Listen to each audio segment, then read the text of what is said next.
असम में विधानसभा का चुनाव हो रहा है और इस चुनाव में इस बार झारखंड से भी राजनीतिक पार्टियों ने एंट्री मारी है। दरअसल असम में जब विधानसभा चुनाव हो रहा है तो वहाँ न केवल राष्ट्रीय पार्टी और वहाँ की क्षेत्रीय पार्टी बल्कि झारखंड से भी राजनीतिक पार्टी ने एंट्री मारी है, जिसमें झारखंड मुक्ति मोर्चा ने कई उम्मीदवार वहाँ के विधानसभा अलग अलग विधानसभा क्षेत्र से चुनावी मैदान में उतारे हैं, जिसमें इनके सहयोगी दल भी शामिल है। और उसी उम्मीदवार के पक्ष में झारखंड से मुख्यमंत्री के नेतृत्व में कई स्टार प्रचारक जो है असम पहुंचे थे, जहां अलग अलग विधानसभा क्षेत्रों में जाकर अलग अलग विधानसभा क्षेत्र से चुनाव लड़ रहे विधायक के प्रत्याशी के समर्थन में प्रचार प्रसार किया गया। आज एक वीडियो मुख्यमंत्री हेमंत सोरेन ने ट्वीट किया है अपने ट्विटर अकाउंट से, और जिसमें उन्होंने कहा है कि आज जहां जिस क्षेत्र में उनका सभा होना था उसी क्षेत्र में जो है आसपास में कहीं प्रधानमंत्री का भी कार्यक्रम था, जिस कारण मुख्यमंत्री के हेलीकॉप्टर को उड़ने की इजाज़त नहीं दी गई और मजबूरी में मुख्यमंत्री हेमंत सोरेन को मोबाइल से ही वहां उनके सभा में जो पहुंचे थे लोग उन्हें संबोधित करना पड़ा। मुख्यमंत्री हेमंत सोरेन ने कहा कि ये पहली बार नहीं है जब हमारी इस अभियान में, इस यात्रा में बाधा उत्पन्न किया गया है। कई बार पहले ऐसा हो चुका है। जो लोग सत्ता में है, केंद्र की सत्ता में है, वो अपने पावर का दुरुपयोग कर हम जैसे लोगों को दबाने का कोशिश कर रहे हैं। हमने झारखंड में इन्हें पटकनी दी है, यानी पराजित किया है भारतीय जनता पार्टी को, और अब असम की बारी है। असम में भी इस बार आप लोगों के सहयोग से इन्हें हराना है, यानी पटकनी देना है। तो इस प्रकार से मुख्यमंत्री हेमंत सोरेन ने मोबाइल फ़ोन से ही अपनी सभाओं को संबोधित किया। उनके सभा में जो लोग पहुंचे होंगे उन्हें संबोधित किया। तो हम सुनवाना चाहेंगे कि मुख्यमंत्री हेमंत सोरेन ने अपने ट्विटर हैंडल से वीडियो पोस्ट करते हुए क्या कुछ कहा है, जरा सुनिए।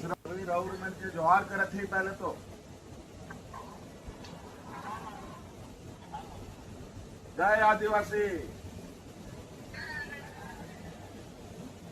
चलिए, आज आप लोगों को बहुत बहुत शुक्रिया। आप लोग वहाँ इंतजार तो कर रहे हैं, लेकिन हम आप लोग के बीच में नहीं आ पाए। लेकिन बड़ा दुर्भाग्य की बात है कि आज इस फेयर इलेक्शन को किस तरीके से सत्ताधारी लोगों ने बना दिया है। आज प्रधानमंत्री जी का दौरा के चक्कर में हम लोगों को जहाँ का तहाँ खड़ा कर दिया गया है। ऐसा पहली बार नहीं, कई बार हुआ है। झारखंड में भी ये इन लोगों ने किया है, लेकिन हम लोगों ने इनको झारखंड में भी इसको परास्त किया है। अब असम में भी इनको परास्त करने का काम करना पड़ेगा। आज जिस तरीके से अपने ताकत का दुरुपयोग करते हैं, संवैधानिक संस्थाओं का ये लोग दुरुपयोग करते हैं, इससे जाहिर है कि इनके मन में देश के प्रति, यहाँ के किसान, आदिवासी, दलित, पिछड़ा अल्पसंख्यकों के प्रति इनकी कितनी बुरी मंशा है। लेकिन मैं आप लोगों को बताना चाहूँगा कि हम लोग वीर भूमि से आने वाले लोग हैं। हम लोग भगवान बिरसा मुंडा, सिद्धू कान्हू, शिबू सोरेन जी की धरती से आने वाले लोग हैं। हम लोग किसी के सामने ना रोते हैं, ना गिड़गिड़ाते हैं। हम लोग लड़ना जानते हैं, अधिकार लेना जानते हैं। आप लोगों के ताकत से हम लोग अलग राज बनाया। आप लोगों के ताकत से हम लोगों ने अपना राज बनाकर उसमें अपना हुआ सरकार बनाया। आज असम में भी आदिवासियों के लिए, दलितों के लिए, किसानों के लिए, अल्पसंख्यकों की लड़ाई लड़ने के लिए हम लोग आपके साथ आए हैं। पहली बार असम में हम लोग झारखंड मुक्ति मोर्चा, जय भारत पार्टी और आशा ने मिलकर आपके सामने मजबूत प्रत्याशी दिया है। और आशा उम्मीद है कि आप सभी लोग इस चुनाव को सिर्फ चुनावी वोट और पैसे से वोट बेचने खरीदने का काम जो लोग करता है, उसको मुंह तोड़ जवाब देने का आप लोगों को काम करना पड़ेगा। बड़ा शर्म आता है बोलने में कि वहाँ के चाय बागानों के लोगों को, असम के पूरे क्षेत्र में जितने चाय बागान है, वहाँ आदिवासी किसान जो लोग हैं आज मजदूरी मात्र 250 रुपये मिलता है। देश में कोई भी राज्य ऐसा नहीं है जहां 250 मिलता है। आज के दिन में कम से कम 500 रुपया मजदूरी तो सबको मिलना ही मिलना होता है। इसलिए आप सब लोग तैयार हो, मजबूत हो, एक साथ खड़े हो, एक छत के नीचे आए। आपको आपका ताकत के बारे में जानकारी नहीं है। पूरा चाय बगान का आदिवासी अगर एक साथ खड़ा हो गया ना, तो भारतीय जनता पार्टी और असम की सरकार को आप जो चाहेंगे वो करना पड़ेगा। उठो तो उठेगा, बैठो तो बैठेगा।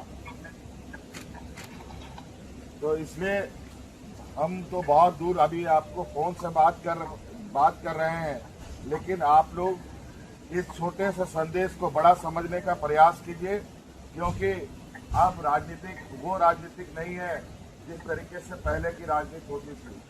अब लोग दिमाग से लड़ाई लड़ता है और धन बल से लड़ाई लड़ता है। लेकिन हम आदिवासियों का हमेशा से इतिहास गवाह है कि देश आजाद के लोग सपना भी नहीं देखे थे। उस समय से हम लोग का पुरखा लोग अंग्रेज लोगों से लड़ाई लड़ता था। अब देश का अंग्रेजों से हम लोग को पूंजीपतियों से लड़ाई लड़ना पड़ेगा।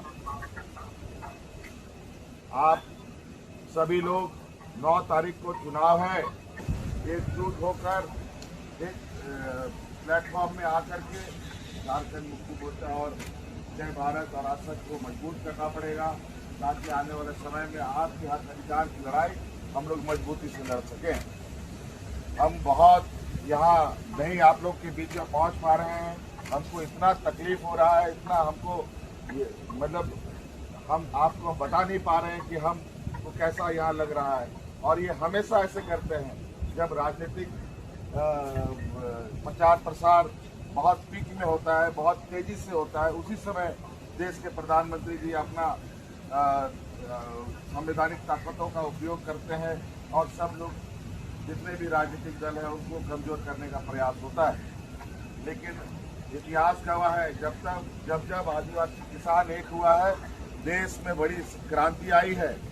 और अब असम के आदिवासियों को उनकी न्यूनतम मजदूरी, उनका आदिवासी का दर्जा क्यों प्राप्त नहीं हुआ, ये बहुत बड़ा चिंता है।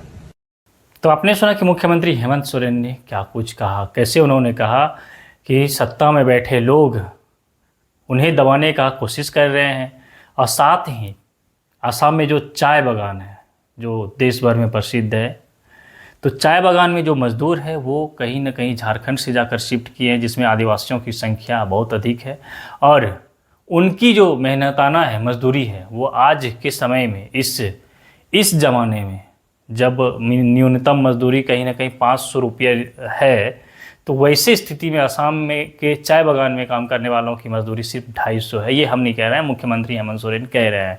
तो मुख्यमंत्री हेमंत सोरेन अब जो है वहाँ के लोगों से अपील कर रहे हैं कि चाय बागान में जो मज़दूर काम करते हैं ये लोग अगर चाह ले तो सत्ता को झुकना पड़ेगा, सत्ता जिधर चाहे उस तरफ जाएगा। तो अब जो है देखना है आने वाले विधानसभा चुनाव के रिजल्ट में, आसाम के विधानसभा चुनाव के रिजल्ट में कि किस तरह से किसके पक्ष में रिजल्ट जाता है। इस चुनाव में न केवल राजनीतिक पार्टी के राष्ट्रीय स्तर के राजनीतिक पार्टी बल्कि क्षेत्रीय पार्टियों ने भी पूरा दमखम लगाया है। यहाँ तक कि झारखंड के जो झारखंड मुक्ति मोर्चा राजनीतिक पार्टी है, यानी मुख्यमंत्री हेमंत सोरेन की पार्टी, ये पहली बार चुनाव लड़ रहे हैं विधानसभा का चुनाव असम में। तो इन्हें उम्मीद है कि इनके गठबंधन सहयोगी जो हैं, गठबंधन के सहयोगी और इनके द्वारा वहाँ बेहतर प्रदर्शन किया जाएगा और जो सरकार बनेगी, सरकार में इनकी सहभागिता होगी। तो फिर कहीं ना कहीं जो वहाँ चाय बागान में लोग काम कर रहे हैं उसके पक्ष में ये फैसला ले पाएंगे। तो चलिए फिलहाल के लिए इतना ही। बने रहिए हमारे साथ, देखते रहिए द झार न्यूज़।